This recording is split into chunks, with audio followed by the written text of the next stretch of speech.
Doctor මේ depression වල බෙහෙත් ගත්තොත් මට ජීවිත කාලෙටම බොන්න වෙන්නේ නෑ මේ විශේෂඥ මනෝවෛද්‍යවරයා මේ නවතන කියනකම් මාස 6ක් එක දිගට ගන්න ඕන. එහෙම මේ කිසි වෙලක එහෙම අබ්බැහියක් වෙන දෙයක් එහෙම සිද්ධ වෙන්නේ නෑ. නෑ ඩොක්ටර් මේ මගේ යාළුවක් දැන් මේ මාස 6කට වැඩි එක දිගට මොනවද ඇන්ටි ડિප්‍රෙසන්ස් ගන්නවනේ ඩොක්ටර් ඒකයි මම ඇහුවේ. ඒ අර මේ නැවත නැවත එහෙම ડિප්‍රෙෂන් තත්ත්වය ඇති වෙන කෙනෙක්ට විතරයි එහෙම ගන්න අවශ්‍ය වෙන්නේ. එහෙම නැතුව කිසිම අබ්බැහි වීමක් එතනදි සිද්ධ වෙන්නේ නෑ. බෙහෙත් අපි අද කතා කරන්නේ බෙහෙත් ගැන. මේ බෙහෙත් කියන්නේ මේ අපි සාමාන්‍යයෙන් ඔය අත්දකින්න බෙහෙත් නෙමෙයි. අපි කතා කරනවා මේ මානසික ප්‍රශ්නයක් ඇති වුණාම ගොඩක් අය දන්නවා අපි අනිවාර්යෙන් මිනිස්සු විදියට අපි යන්නේ නිතරම කවුරු ගාවටද මනෝවෛද්‍යවරයා ගාවට නැත්නම් සයිකියාට්‍රිස්ට් ගාවට. අපි දන්නේ එහෙම කෙනෙක් ඉන්නවා කියලා තමයි. අපි දැනුවත් වෙලා තියෙන එහෙම කෙනෙක් ඉන්නවා කියලා. එතකොට අපි එහෙම කෙනෙක් ගාවට ගියාට පස්සේ අපි මුලින්ම ඩොක්ටර් නානේ ඩොක්ටර් අපේ පුතාට මෙහෙම ප්‍රශ්නයක් තියෙනවා. මට මොනවා හරි බෙහෙතක් කිල්ල ගන්න බැරි වෙයිද? දැනට තමයි මිනිස්සු කතා කරලා එන්නේ. හැබැයි අද අපි කතා කරන්න යන්නේ මේ බෙහෙත් මානසික ප්‍රශ්න නැත්තම් සයිකොලොජිකල් ඩිස්ටර්බන්සස්. Tamanට මානසික මොකක් හරි ගැටලුවක් ඇති වුණාම බෙහෙත් ගන්න අනේකද වෙන්න ඕන නැත්තම් අපිට තාම මොනවද තියෙන්නේ කියන ගැන තමයි කතා කරන්නේ. ඊට අමතරව අපි කතා කරනවා මේ සයිකෝෆාමකොලොජි නැත්තම් මේ බෙහෙත් මනෝවිද්‍යාවශීල බෙහෙත් සහ ඒ වගේ තියෙන ගැටලු. සහ ඒවා කොහොමද ලංකාව ඇතුලේ ප්‍රොමෝට් වෙන්නේ? ඒ ප්‍රොමෝට් කරන්නේ කොහොමද සහ ඒවා තියෙන අප්සෙට් ටයිම් ගැන අපි අද ගොඩක් කරලා කතා කරනවා බලාපොරොත්තු වෙන්නේ චේතක. කලින් දවසක කතා කරා වගේ විශේෂයෙන්ම සයිකෝෆාම නැත්තම් බයෝමෙඩිකල් හෙජමනි එක අනිවාර්යයෙන් බයෝමෙඩිකල් හෙජමනි එක හැදිලා තියෙන්නේ ඒ වගේම එතනින් මොකද්ද වෙන්න පුළුවන් ඉම්පැක්ට් එක කියලා. අපි එතනට එන්න කලින් පොඩි මේකකට ගියොත් මම දන්න තරමින් ලංකාවේ ශ්‍රේණිගත කිරීම තියෙනවානේ මේ නිලධාරීන්ගේ රජය. ඒකවල ඔතන ඩොක්ටර් කෙනෙක්ගේ ශ්‍රේණිගත කිරීමයි අපි ගත්තොත් සායනික මනෝවිද්‍යාඥයෙක්ගේ ශ්‍රේණිගත කිරීමයි තියෙන තැන් දෙක. මම දන්න තරමින් ඩොක්ටර් කෙනෙක් ඉන්න සමන උඩ ශ්‍රේණිගත කරන සායනික මනෝවිද්‍යාවෙන් සමන යට තැනක. එතන අපිට එතනින්ම පේනවා මේ ස්ට්‍රක්චරල් ඉනීක්වලිටි එක මේ කොච්චර අඩු අවධානයක්ද දීලා තියෙන්නේ සායනික මනෝවිද්‍යාඥයාට. මොකද සායනික මනෝවිද්‍යාඥයා කියන එක්කෙනාට අපි ගත්තොත් එයාට බෙහෙත් දෙන්න බෑ. එයා ගොඩක් වෙලාට දෙන්නේ ප්‍රතිකාර වශයෙන් දෙන්නේ එක්ක සයිකෝതെරපි. අපි කියනවා මේ මනෝචිකිත්සක ප්‍රතිකාර තමයි දෙන්නේ. නැත්නම් කතා කරලා ඒකට අදාළ වෙන විදිහේ වැඩසටහනක් හදන එක තමයි මනෝවිද්‍යාඥයා කරන්නේ. හැබැයි මනෝවෛද්‍යවරයාගේ ක්‍රියාදාම ඊට වඩා වෙනස්. මනෝවෛද්‍යවරයා කියන්නේ වෛද්‍යවරයෙක්. එයා පස්සේ තමයි ඉගෙන ගන්නේ මනෝවෛද්‍යවරයෙක් වෙන්නේ. ඒ මනෝවෛද්‍යවරයා ගොඩක් වෙලාවට චිකිත්සක ප්‍රතිකාර කරන්න පුළුවන්. හැබැයි අවසනාවකට මේකට ගහයි මේකට බණින් කමන්නේ. අවසනාවකට ලංකාවේ අද වෙනකොට සයිකියාට්‍රික් හෙජමනි එක මනෝවිද්‍යා වෛද්‍යවරුන්ගේ හෙජමනි එක තුල ගොඩක් වෙලාවට මේ බෙහෙත් කියන එක නිතරම මනෝවිද්‍යාත්මක ප්‍රශ්න වලට දෙන්න පටන් ගන්න තියෙනවා. ඒ දෙන්න පටන් ගැනීමත් එක්ක මිනිස්සුත් පුරුදු වෙලා ඉන්නවා බෙහෙත් හොයන්න. චේතක. ඔව් මේ කතා කරා වගේම ඔය දැන් අඩු රෙකග්නිෂන් එකක් හම්බෙන එකත් අපි කතා කරන්න ඕන දෙයක් සයිකොලොජිස්ට්ලාට. ඒ කියන්නේ මේ සයිකියාට්‍රික්ලාට සාපේක්ෂව සයිකොලොජිස්ට්ලාට එතන හම්බෙන රෙකග්නිෂන් එකේ අඩුකමත් ඒකත් ඇඩ්‍රස් වෙන ඕන දෙයක්. මොකද එතන ඉම්පෝටන්ස් එක මිනිස්සු දකින්නේ නැති එක. ඒ ඇස්පෙක්ට් එක. ඒ වගේ තමයි මේ දැන් අපි ගත්ත කන්වර්සේෂන් එක අපි ගත්තේ Facebook එකේ තිබ්බ සෝෂල් මීඩියා වල තිබ්බ සෝෂල් මීඩියා පේජ් එක ගියපු යම් තැනකින් ගත්තේ. මෙතන කියනවා වගේ මේ ડિප්‍රෙෂන් වලට බෙහෙත් ගත්තොත් ජීවිත කාලෙම බොන්න වෙයි. එහෙම නැත්නම් ඊට පස්සේ කියනවා ඩොක්ටර්ගෙන් තියෙනවා රිප්ලයි එකක් විශේෂඥ මනෝවෛද්‍යවරයා නවත්වන්න කියන තුරු මාස 6ක් හරියට ගන්න කිසි විදිහක අබ්බැහියක් වෙන්නේ නැහැ කියලා. නෑ ඩොක්ටර් මගේ යාළුවෙක් ඊට වැඩි කාලයක් ඇන්ටි ડિප්‍රෙසන්ට්ස් ගන්නවා. නැවතත් ડિප්‍රෙෂන් ඇති වෙන කීප දෙනෙක් විතරයි මේ කීප දෙනෙක්ට විතරයි එහෙම අවශ්‍ය වෙන්නේ නිවැරදි වෛද්‍ය උපදෙස් පිළිපදින්න කියන එක. සෝ ප්‍රොඩක්ටිව් මිනිස්සු බිහි කරනවා කියන එක දැන් අර සොසයිටි එකේ හැදිලා ඉවරයි. දැන් ඔන්න නොතන තමයි මෙතනදි මේ ඇඩ්‍රස් වෙන්නේ. දැන් මේක ගොඩක් වෙලාවට කොමන්ලි සයිකොලොජි ෆීල්ඩ් එකේ යන දෙයක්. ඒ වගේම හැබැයි ඇඩ්‍රස් වෙන්න ඕන දෙයක් සහ ක්‍රිටිසයිස් වෙන්න ඕන දෙයක්. මේක අපි කලිනුත් කතා කරලා තියෙනවා. අපේ මේ සයිකෝසේපියන්ස් ඇතුළේම අපි හරියට කතා කරපු දෙයක්. ඒ කියන්නේ ගොඩක් වෙලාවට බලන්නේ අපි අර මිනිස්යාගේ ජීවිතය ප්‍රගති සහගත කරන්න සුබවාදී කරන්න මේ දේවල් වලට වඩා ප්‍රොඩක්ටිව් මිනිස්සෙක් නැත්නම් අර කලින් ප්‍රොඩක්ටිව් කියන්නේ ක්‍රියාශීලී කාර්යක්ෂම මිනිස්සෙක් ආයි බිහි කරන්න. දැන් ඒ කියන්නේ මානසික අපහසුතාවය සංකූලතාවයක් ඇති වුණාට පස්සේ මිනිස්සෙක් සාමාන්‍යයෙන් ක්‍රියාකාරී විදියට කාර්යක්ෂම විදියට වැඩ කරපු දේ ඒක නැති වෙලා යන්න පුළුවන්. ගොඩක් වෙලාවට සයිකොලොජිකල් ඉන්ටර්වෙන්ෂන් එක through අපි කරන්න බලන්නේ හරි මේ අපහසුතාවයේ තියෙන කාලේ හැසිරෙන්නේ කොහොමද? ඊට කලින් මේ පුද්ගලයා හැසිරුනේ කොහොමද?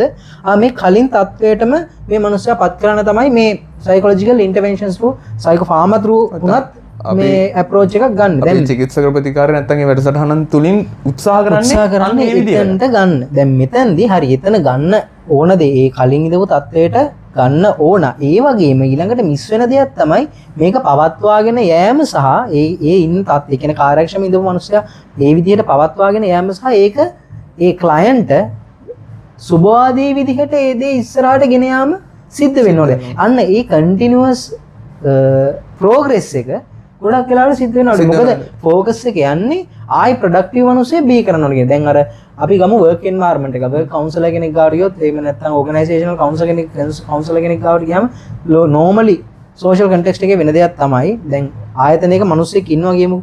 ඒ ආයතනයේ මිනිස්සයාට ස්ට්‍රෙස් සිම්ප්ලි අපි ස්ට්‍රෙස් ගමුකෝ.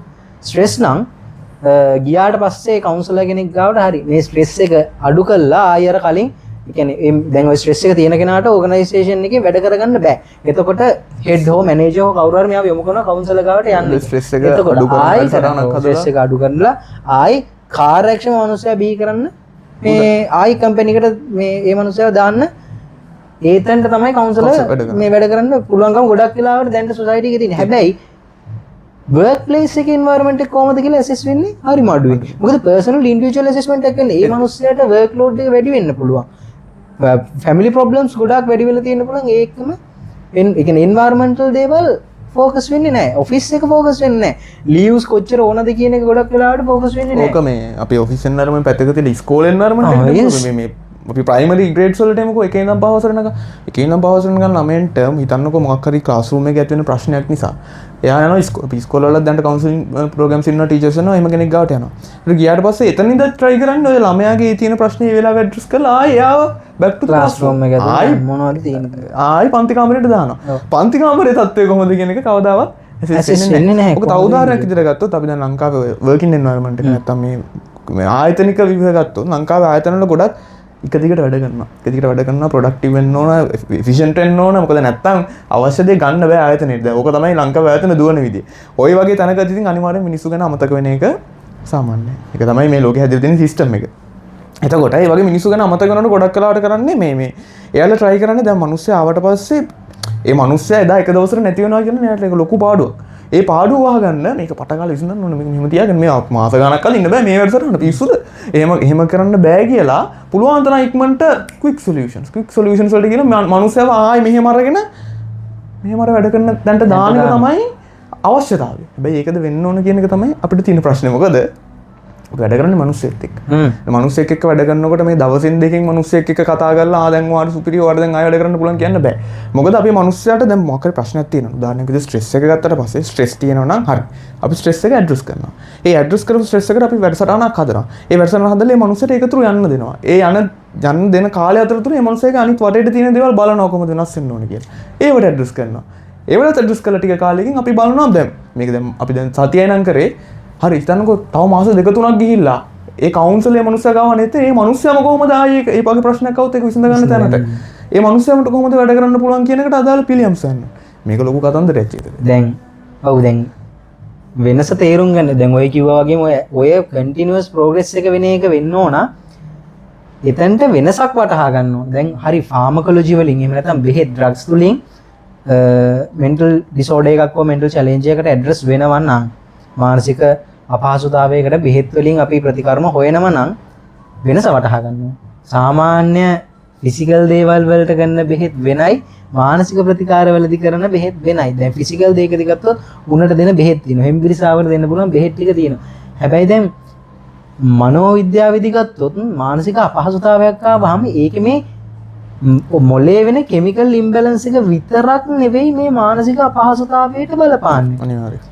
තව ගොඩාක් හරි වගේ එන්වයරන්මන්ටල් ෆැක්ටර්ස් ගොඩාක් තියෙනවා. හැබැයි දැන් අපි ගත්තොත් මේකට ගොඩක් කරලා ස්ට්‍රක්චරල් ඉෂුස් බලපානවා. ඒ කියන්නේ මේ සිස්ටම් එක හැදලා තියෙන විදිය බලපානවා. දැන් අර අපි ගොඩක් කතා කරලා තියෙන දැන් මේක මේ අපේ ප්‍රෝග්‍රෑම්ස් පරණ වැඩසටහන් වල මේ වැඩසටහන පුන පුනා අපේ ප්‍රෝග්‍රෑම් කතා කරලා තියෙනවා. දැන් ඔය හොස්පිටල් සිස්ටම් එක ගත්තොත් අපි රිසෝසස් නැති ප්‍රශ්නේ. එතකොට එනවා බෙහෙත් ටික දෙනවා. යම් අඩු ගානේ එන කෙනා දන්නේ Tamanට මොකද්ද තියෙන්නේ.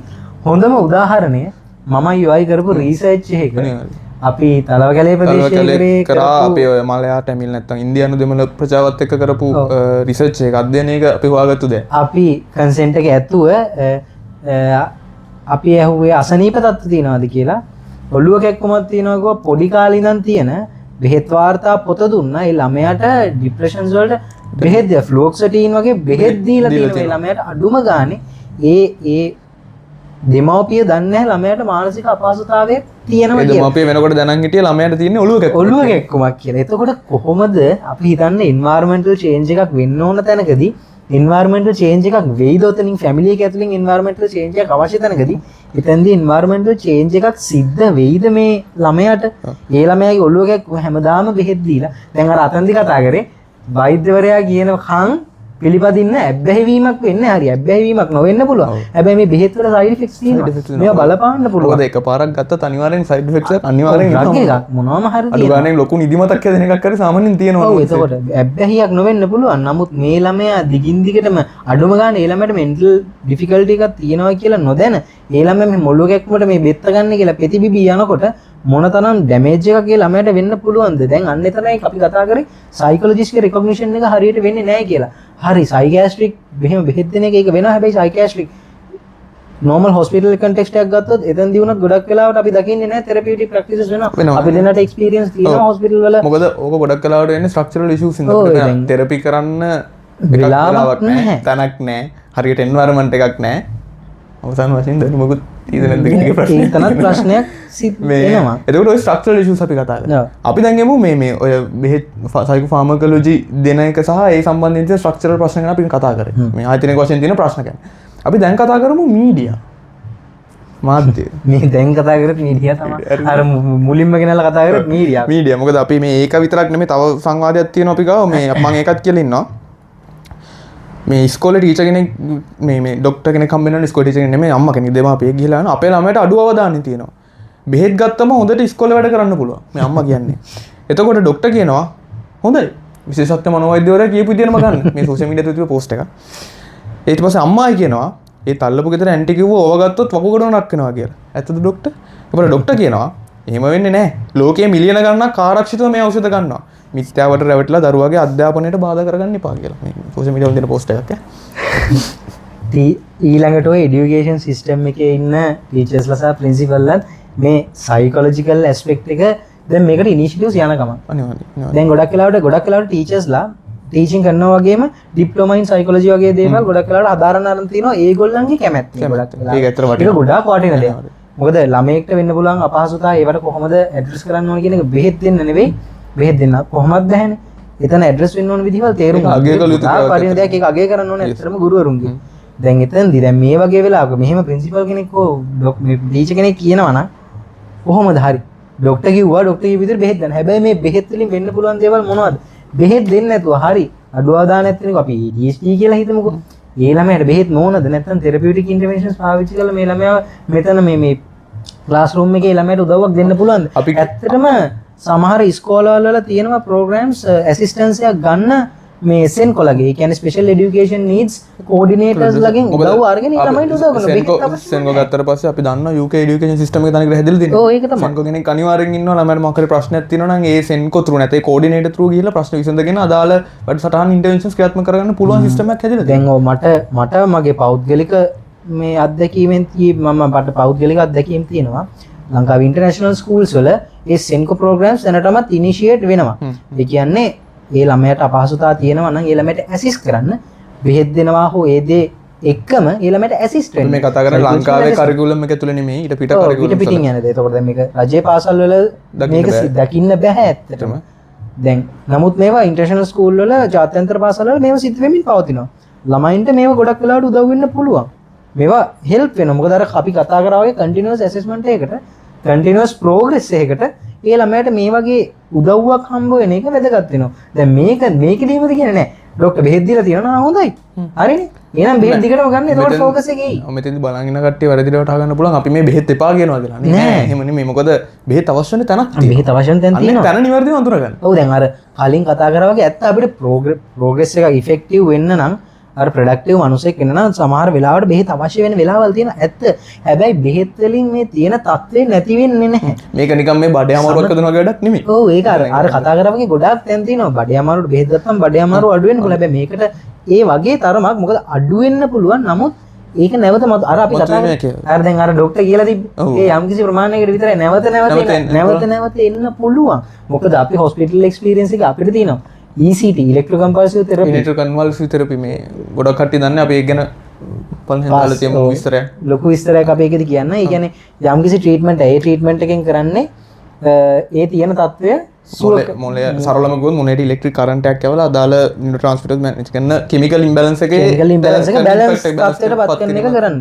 හැබැයි ඕක හැමදාටම මේ හොඳ තත්ත්වයේ පවතින දෙයක් නෙවෙයි. කිමිකල් ඉම්බැලන්ස් එක පිටින් බෙහෙත් හෝ ඒ වගේ මෙකැනිසම්ස් through බැලන්ස් තත්ත්වයට පත් කරාට නමුත් අර environmental issues නැත්නම් මනුස්සයාගේ deep rooted issues මනුස්සයාගේ ඇතුලේ ඒ traumas ඒ තිබ්බ අපහසුතා හටගන්න බලපාපු සිද්ධි තියෙනවනේ ඒව ඇඩ්‍රස් වෙන්නේ නැත්නම් ආයෙත් අර දේවල් ඇති වෙන්න පුළුවන්. දැන් ડોක්ටර් කියනවා අර දැන් පෝස්ට් එකේ ඒ නැවත නැවතනේ කීප දෙනෙක්ට විතරයි කියලා. ඔව් බෙහෙත් දුන්නට පස්සේ හැමදාටම හොඳ වෙන්නේ නැති අවස්ථා තියෙනවා.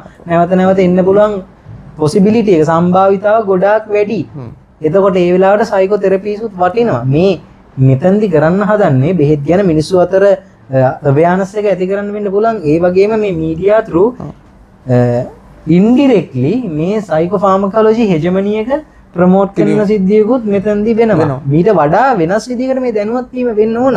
සයිකෝതെරපි වල ඉම්පෝටන්ස් එකත් හයිලයිට් වෙන්න ඕන. මෙතෙන්දි ඇත්තටම වෙන්න ඕන අපි කතා කරන සයිකෝതെරපි අවශ්‍ය කොතැනද? අන්න හරි. සයිකෝෆාමකොලොජි අවශ්‍ය කොතැනද? අවශ්‍ය කොතැනද? මේ දෙක ඉන්ටග්‍රේට් වෙලා යන්න ඕන කොතැනද? කොතැනද? ඔන්න ඔය තුන. ඔය තුන නිවැරදිව වටහා ගත්තොත් සහ ඒ පිළිබඳ නිවැරදි දැනුමක් සමාජ දැනුමක් මිනිස්සුන්ට දුන්නොත් මේක වෙනස් කරන්න පුළුවන්. ඉතින් ඇත්තටම අපිට තියෙන අපිට ආයෙ කියන්න තියෙන ඉතින් අර ඔය පොඩි හෙජමනි එක පොඩ්ඩක් අඩා ගන්න කියලා තමයි. මොකද තව පැති තියෙනවා. මොකද සයිකෝ හෙජමනි එක ගැන අවෙයා වෙලා එහෙම දෙයක් තියෙනවා කියන්නේ. මොකද සයිකෝ ෆාමකොලොජි කියන එක ඇත්තටම වෙන පැතිවලුත් අපිට ප්‍රොමෝට් කරනවා කියලා අපි වෙන වැඩසටහනක කතා කරමු. අපිට කියන්න තියෙන සයිකෝതെරපි කියලා දෙයක් තියෙනවා. ඒකට ඔයාලට නිතරම එන්න පුළුවන්. තව දැන් ලංකාවේ ගොඩක් අය දැන් තියෙන මේක කරන ඉස්පිරිතාල විතරක් නෙමෙයි වලට යන්න තියෙන තැන. මොකක් හරි මානසික ප්‍රශ්නයක් ආව ගමන් ඉස්පිරිතාලට යන්න. තියෙන තැන ලීසිම ඇක්සස් කරන්න පුළුවන් එතන නා. හැබැයි පොඩ්ඩක් කල්පනා කරලා බලන්න බෙහෙත් ගන්නවද නැද්ද කියන එක. මොකද ඔයාලට ඊට වඩා දේවල් තියෙනවා. බෙහෙත් ගන්න ඕන තැන සයිකෝതെරපි මනෝචිකිත්සක ප්‍රතිකාර ගන්න ඕන තැන හරියට වටහා ගන්න කියලා තමයි ඉතින් අපිට අවසාන වතාවට මේ වැඩසටහන ඉවරනකොටත් කියන්න තියෙන චේතක. ඉතින් අපි මේ වගේම සමාජයට වටින වෙනස් කතිකාවකින් ආයෙ හමු වෙමු. subscribe කරලා තියාගන්න. අපි සයිකෝසේපියන්ස්. thank you.